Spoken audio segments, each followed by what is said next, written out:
লাইভটা খুব ক্রিটিক্যাল পরিস্থিতিতে করতে হচ্ছে, তাই আর কি সায়নদার ফোন থেকেই করছি। আমাদের অনেকে মানে আমরা যে চারজন এখানে এসেছি দিল্লিতে, তাদের কারোর ফোনে সেরকম চার্জ নেই।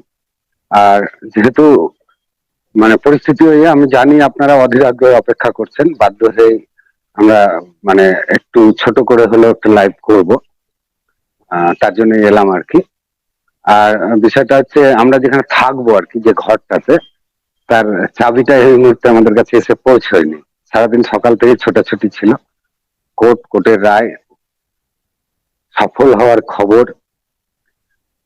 তারপরে সারাদিন ছোটাছুটি করতে হয়েছে আমাদেরকে, লয়ারের সঙ্গে কথা বলা, কিছুক্ষণের কথা বলে এই কিছুক্ষণ আগে আমরা সামান্য কিছু মুখে দিয়ে এমনি প্রচন্ড ক্লান্ত, বিধ্বস্তও বলতে পারেন, কিন্তু খুশি আমরা। আমি জানি এই রাজ্যের সবাই আজকে খুশি। তো যা খুব বেশি বড় লাইভটা করব না, কিন্তু আমাদের সঙ্গে আজকে ঝাড়খণ্ডের একজন সর্বভারতীয় পার্শ্ব শিক্ষক নেতা বিক্রান্ত যোশী থাকবেন। তার সঙ্গে বড় করা যাবে না, উনি ঢুকে গেছেন। আচ্ছা, যোশীজি আমাদের সঙ্গে ঢুকেও গেছেন, তো তার আগে আমি দু চারটে কথা বলে ওনাকে আমি দিয়ে দেবো। जोशी जी, स्वागतम है आपको, welcome in our page. Thank you sir. তো আপনারা সকলেই জানেন যে একটা অসম লড়াই চলছিল। এই অসম লড়াইয়ে একথা বলতে দ্বিধা নেই, সার্বিক সহযোগিতা হয়তো আমরা পাইনি, কিন্তু সহযোগিতা আমরা পেয়েছি। এই গত এক মাস ধরে অনেক কটা লাইভ করেছি, এবং লাস্ট লাইভের আগে আপনাদের অনেকেরই মনে থাকবে আমি বলেছিলাম যে সম্ভবত এটাই বোধহয় শেষ লাইভ হতে চলেছে, আমার মনে হয়, আমি তাই বলেছিলাম। এবং বিষয়টা ছিল, যে উদ্দেশ্য নিয়ে যেভাবেই বলি না কেন, হয়তো একটা দুঃখ, একটা বেদনা নিয়ে বলেছিলাম, কেমন একটা হতাশা গ্রাস করছিল যে অর্থের জন্য আমরা হেরে যাব না তো কেসটা। কিন্তু কি জানি কেন যেন ইউপিএফ এর কিন্তু শেষ লাইভ মনে হয় সেদিনই হয়ে গেছে, ইউপিএফ সুপ্রিম কোর্টের শেষ লাইভ। কারণ আপনারা জানেন আমরা কাঙ্ক্ষিত জয়কে ছিনিয়ে এনেছি। সুপ্রিম কোর্টে রাজ্য সরকারের যে আশা শেষ করে দিয়েছি আমরা ওখানে। আর যা লড়াই হবে নিজেদের কাছেই হবে। তা বিগত যে হাইকোর্টে যে রায়টা দিয়েছিল 16 নভেম্বরের মধ্যে ইমপ্লিমেন্ট করে কম্পাইল করার পরে হলফনামা দিতে হবে রাজ্য সরকারকে, সেই বিষয়টা নিয়ে 16 নভেম্বর আবার কোর্টে হিয়ারিং হবে, হাইকোর্টে। এবং ইতিমধ্যে আমরা দেখতে পাচ্ছি একটা অর্ডার ঘোরাঘুরি করছে যে জয়নিং ডেট থেকে একটা হিসাব নেওয়ার, খুব ভালো করে পড়া হয়নি। তা আমি যেটা বলতে চাইছি, আমরা আমাদের পেজে বলেওছি এ জয় সবার, এ জয় সাধারণ পার্শ্ব শিক্ষকদের। আমি অত্যন্ত গর্বিত, যে কথাটা আমি আমার শুরু থেকে বলে আসি, নেতৃত্বকে মারুন গুলি, সংগঠনকে বাদ দিন, এগিয়ে আসুন, নিজের যে সত্তা, যে পার্শ্ব শিক্ষক সত্তা, তাকে জাগান। আমরা গর্বিত আপনারা সেই ডাকে সাড়া দিয়েছেন। হ্যাঁ, সংখ্যাটা হয়তো এখনো কম আছে, আমরা আশাবাদী এবং আমরা বিশ্বাস করি এই সংখ্যাটা অনেকটাই বাড়বে, অবশ্যই বাড়বে। অর্থের প্রয়োজন এখনো আছে, অনেকটাই আছে, শামীমবাবু হয়তো তার আলোচনায় বলবেন। অনেকটাই অর্থের প্রয়োজন আছে, অর্থের প্রয়োজন এখনো ফুরিয়ে যায়নি আমাদের। কারণ আমরা যে অর্থ আপনাদের কাছ থেকে তুলেছি তার থেকে বেশি আমরা খরচ করে ফেলেছি, খরচ হয়ে গেছে। আমরা তার হিসাব আপনাদেরকে অবশ্যই দেব। আমরা আপনাদের কাছে ভরসা রাখছি, আপনারা আমাদেরকে দূরে ঠেলে দেবেন না। তার কারণ সামনে আমাদের আরো বৃহত্তর লড়াই আসছে। ইপিএফ নিয়ে তো বটেই, কারণ ইপিএফ ইমপ্লিমেন্ট সহজে রাজ্য সরকার করতে চাইবে না। তাছাড়াও চাইল্ড রেজিস্টার বা আরো অনেক কিছু নিয়েই লড়াই এবার কোর্টেই হবে ভালো করে। সেই লড়াই আমরা বেতন কাঠামো ছিনিয়ে আনবো, আমরা সঞ্জয় বাবুর যে কেস তাতেও ঝাঁপিয়ে পড়বো। ইভেন আমাদের যেটা মাদার কেস, যেটা আমাদের স্বপ্নের কেস, শামীম আক্তারের যেটা স্বপ্ন, গোটা সমাজ, পার্শ্ব শিক্ষক সমাজ বেতন কাঠামো পাবে, পে ব্যান্ড গেট পে, আমাদের স্ট্যাটাস কেস, তাতেও আমরা ঝাঁপাবো। আমি একটু আগে একটা সিটিভিএন এর একটা নিউজ পড়লাম, আমি দেখলাম তাতে আমাদের প্রতিনিধি হিসেবে আমাদের ভগীরথ বাবু একটা বাইট দিয়েছেন এবং ওই চ্যানেলে একটু সঠিক সমস্ত খবর দেওয়া হয়নি। সব সমকাজে বেতন, সমবেতন বা অন্যান্য কিসব যেসব বলা হয়েছে বা চারে নিয়োগ যারা তারা এটা করেছে দাবি 15তে পেয়েছিল, একটু ভুলভাল আছে, আপনারাও বুঝতে পারছেন। আর ভগীরথ বাবু আমাদের বলেছেন, আমাদের, আমার খুব ভালো লেগেছে ওনার, উনিও বলেছেন আমাদের, এটা ঘটনা, আমরা ধন্যবাদ জানাচ্ছি। হ্যাঁ, তবে উনি তথ্যগত একটু একটা ভুল বলেছেন, সেটা হচ্ছে এটা 100-200 কোটি নয়, 12,000 কোটি টাকার scam. Yes, again I repeat, EPF case মামলা 12,000 কোটি টাকার স্ক্যাম, এটা আপনাদেরকে মাথায় রাখতে হবে। পাশাপাশি আমি যেটা আগেও বলেছিলাম, এটা সরাসরি উপভোক্তা 1 লক্ষ পশ্চিমবঙ্গের সমগ্র শিক্ষার সমস্ত স্টাফদের নিয়ে, কিন্তু পরোক্ষভাবে এর উপভোক্তা কয়েক কোটি, গোটা দেশের কাছে এটা একটা দৃষ্টান্ত হবে। বিক্রমজ্যোতি বাবু আছেন, উনিও বুঝবেন। আমাদের সঙ্গে ইতিমধ্যে অল ইন্ডিয়ার বিভিন্ন পার্শ্ব শিক্ষক নেতারা যোগাযোগ শুরু করেছেন। আগামীকাল লখনৌতে আমাদেরকে একটা সংবর্ধনা দেওয়ারও পরিস্থিতি নিচ্ছে, কানপুরে, হ্যাঁ সেটা কানপুরে হবে। উনি কি নাম, নাম কি, কেসি সরকার, উনি উত্তরপ্রদেশের, উনি আমাদেরকে একটা সংবর্ধনা দেবেন ঠিক করে। হ্যাঁ আচ্ছা, আপনারা আমাদের টিমটাকে দেখে নেবেন একটু।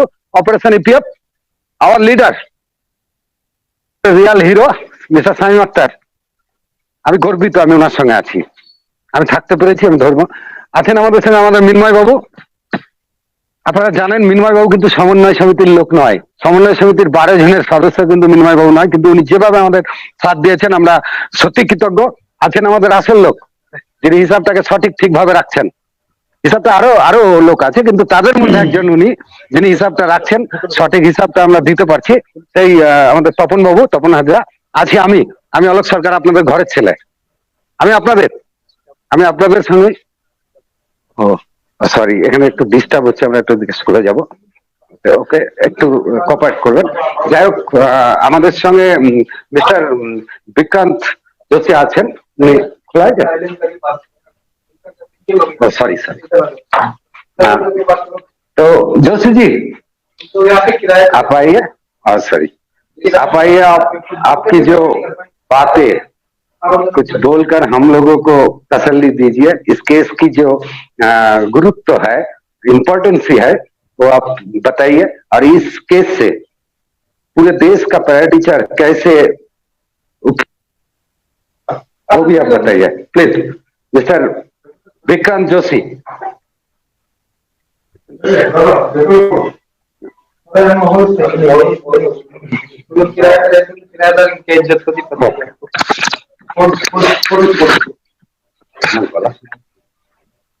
हेलो विक्रांत जी, जैसे शंकर जी, जी भाई साहब। शंकर जी आप अभी बताइए। हाँ जैसे शंकर जी आप भी बताइए, आज जो सुप्रीम कोर्ट में जो लड़ाई हुई है, वो लड़ाई आप कैसे? एक्चुअली में हम लोग उत्तर प्रदेश में टीचर का मुकदमा हम लोग 2015 से लड़ रहे थे। वहां पे ईपीएफ का मैटर 2016 से हमारे यहाँ शुरू किया गया। त्रिभुवन सिंह जी ने एप्लीकेशन दी वीवीआरवी सिंह जी को, और उस मैटर पे अभी हमारे यहाँ लखनऊ बेंच में, इलाहाबाद हाई कोर्ट के लखनऊ बेंच में मामले पेंडिंग हैं, लेकिन ईपीएफओ से हम लोग मुकदमा जीत चुके हैं। इसी बीच में ईपीएफ को लेकर के एर्नाकुलम केरल की बेंच ने कुछ ऑर्डर जारी किए 2019 में।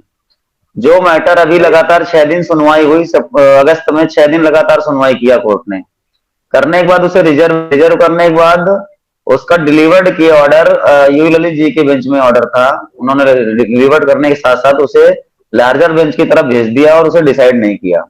इसी बीच पश्चिम बंगाल से आपका केस लिस्टेड हुआ और मिस्टर केएम अख्तर जी से हमारी बातचीत हुई, तो हम आपके एडवोकेट से भी सुप्रीम कोर्ट में मिले थे पिछले दिनों, और वो मैटर अभी इसी सप्ताह वो भी डिसाइड होने वाला है। लेकिन आप लोगों के लिए मैं पहले अग्रिम बधाई मैंने दिया था, फिर से बधाई दे रहा हूं आप लोगों के संघर्ष को सलाम करते हुए, कि आपका जो ऑर्डर हुआ है वो एक लैंडमार्क ऑर्डर होगा। और अब मुझे पूरी उम्मीद है कि इस ऑर्डर को लेकर के, जैसे हमारे झारखंड के रंजीत जायसवाल जी, महेश भाई साहब, ये लोग संघर्षरत है ईपीएफ के लिए लगातार, हमारे उत्तर प्रदेश में ईपीएफ का लाभ नहीं मिल रहा है, पंजाब में नहीं मिल रहा है, तो आप लोगों ने जो संघर्ष किया पश्चिम बंगाल में, उसका लाभ आने वाले दिनों में अन्य राज्यों को 100% मिलेगा। मैं इस बात से आश्वस्त हूं कि आपका ये लैंडमार्क ऑर्डर, हमें लैंडमार्क में कुछ लिखा तो नहीं कोर्ट ने, लेकिन उनको स्टैंड डिसमिस्ड कर दिया है। डिसमिस करने का मतलब सरकार को सुना ही नहीं किसी तरह से। और जो सामाजिक सुरक्षा संविधान हमारा देता है राज्य की शक्तियों के अंतर्गत अनुच्छेद 38 और 45 के थ्रू, उनका संरक्षण आप लोगों ने किया है, बढ़ करके लड़ा है इस मुकदमे को। और मैं बधाई के साथ साथ ये कहना चाहता हूं, और मैं कोशिश करके पूरी तरह से, मैं कल आप लोगों से रात में मिलूंगा जरूर, कानपुर पहुंच रहा हूं, और इतना कहेंगे कि आप लोग इस संघर्ष को बढ़ाए रखिए और इस संघर्ष में साथी बनिए।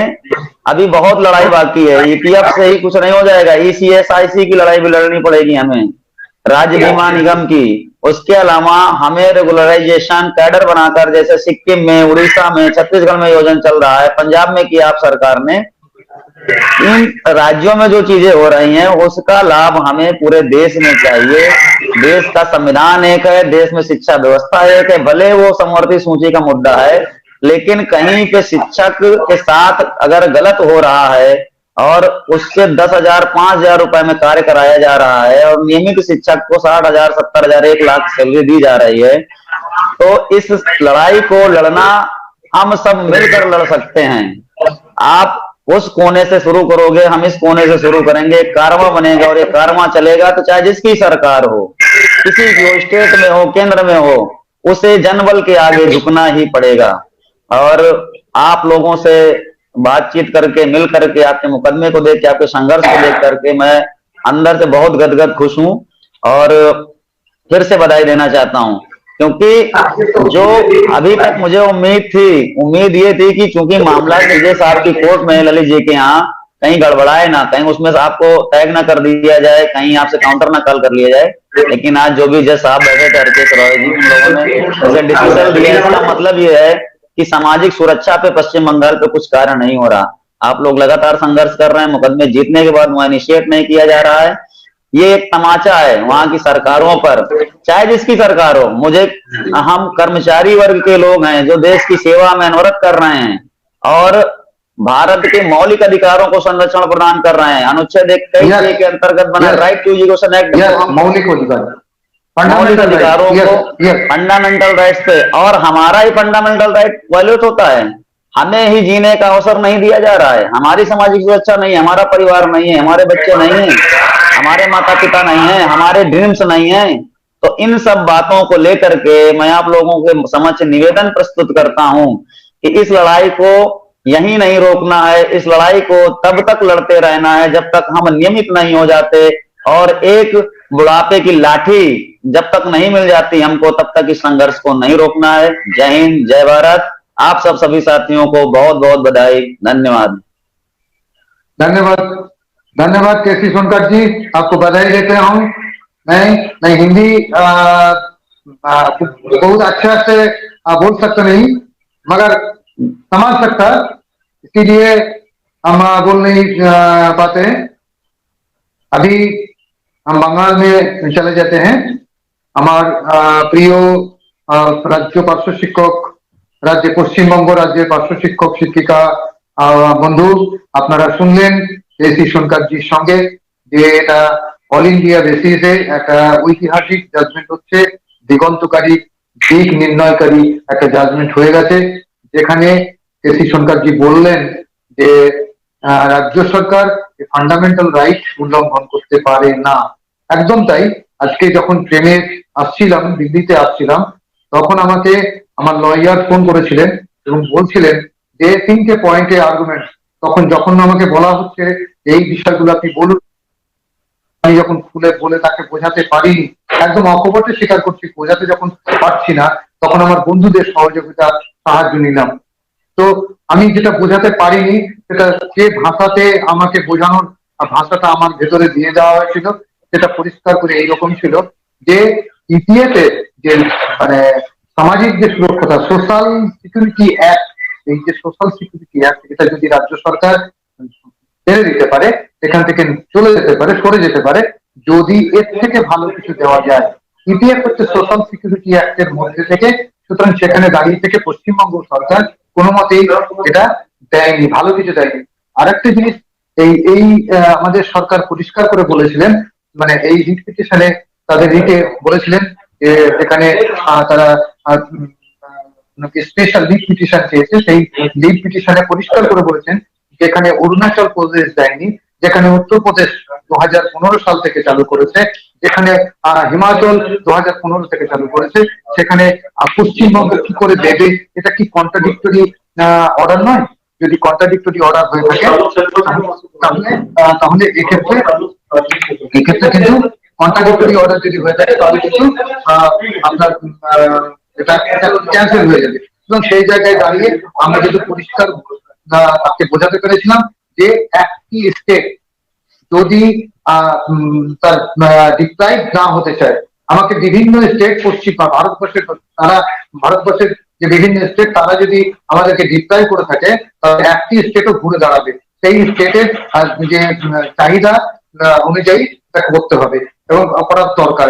কারণ সেই স্টেটে 2015 সাল থেকে বলা হয়েছে এবং স্টেট পলিসির উপর ডিপেন্ড করে এটা। কারণ 2007 সালে রাজ্য সরকার যে এক্সামশন চেয়েছিলেন, যে কি কি কারণে এক্সামশন পেতে পারে, সেই এক্সামশনের বিষয়ে 2007-এ যেটা পরিষ্কার করে ঘোষণা করা হয়েছিল যে কেন্দ্র কোনো এক্সামশন দেবে না এই মামলায়। সুতরাং এক্সামশন পাওয়ার মতো জায়গা নেই, বিকজ এখানে করতে পারেনি এই কারণে যে এক্সামশন এই কারণে হতে পারে না, হয়নি, সেটা হচ্ছে যে কেন্দ্রের কোনো দায় দায়িত্ব নেই, কেন্দ্র শুধুমাত্র টাকা দিয়েই শেষ, টাকার দায়িত্বটা যেহেতু রাজ্য এই প্যারাটিচার বা টিচার নিয়োগের মানে অ্যাপয়েন্টিং অথরিটি, সেই হিসেবে অন্য কেউ এখানে কেন্দ্র কোনো হস্তক্ষেপ করতে পারে না এবং তার liability and responsibility that state, অর্থাৎ পশ্চিমবঙ্গ সরকারের এই স্টেট পলিসি নির্ভর করে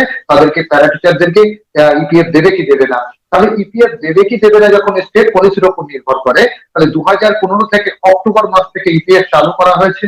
চালু করার পরে 7A-টাকে কখনোই উল্লঙ্ঘন করা যায় না, সেটা হচ্ছে অ্যাপ্লিকেবল। ওটা ইপিএফ কমিশনার পরিষ্কার করে বলেছেন, কমিশন বলেছে যে 1997 সাল থেকে 1997 থেকে লাগু করতে হবে। সেই জায়গায় দাঁড়িয়ে ইপিএফ কমিশনার যে অর্ডার করেছে সেটা হচ্ছে অ্যাপ্লিকেবল অর্ডার। অ্যাপ্লিকেবল অর্ডারকে কখনোই ভায়োলেট করা যায় না। এই সমস্ত দিক থেকে চিন্তা ভাবনা করে আজকে সুপ্রিম কোর্ট যে অর্ডার করেছে সেই অর্ডারটা ঐতিহাসিক অর্ডার। এখান থেকে দেখতে হবে যে ঝাড়খণ্ড, উত্তরাখণ্ড, কেসি সোনকারজির স্টেট, তারা যদি এটা সংঘর্ষের মধ্যে যে চলে যায় তাহলে পারে এই সংঘর্ষ করতে পারে তারা, এবং সংঘর্ষ করলে অবশ্যই এটা তারা হাসিল করবে, কামিয়াব হাসিল করবে, সুতরাং তারা জয় সুনিশ্চিত করবে। তাহলে এই জায়গা থেকে দাঁড়িয়ে পশ্চিমবঙ্গের যে ইপিএফ মামলা, পশ্চিমবঙ্গের যে ইপিএফ মামলা, সেই মামলাটা ভারতবর্ষের অন্যান্য স্টেটে এটা আরো বেশি করে কি করবে, আরো বেশি করে ছড়িয়ে দেবে। সুতরাং এইটা একটা দিগন্তকারী এবং ঐতিহাসিক জাজমেন্ট, আপনারা জেনে রাখবেন। এর বেশি আর আমরা বলছি না। আপনাদের সকলকে हार्दिक बधाई देते हूँ। भैया केसी सोनकर जी, आप भी आपके साथ मुलाकात होंगे।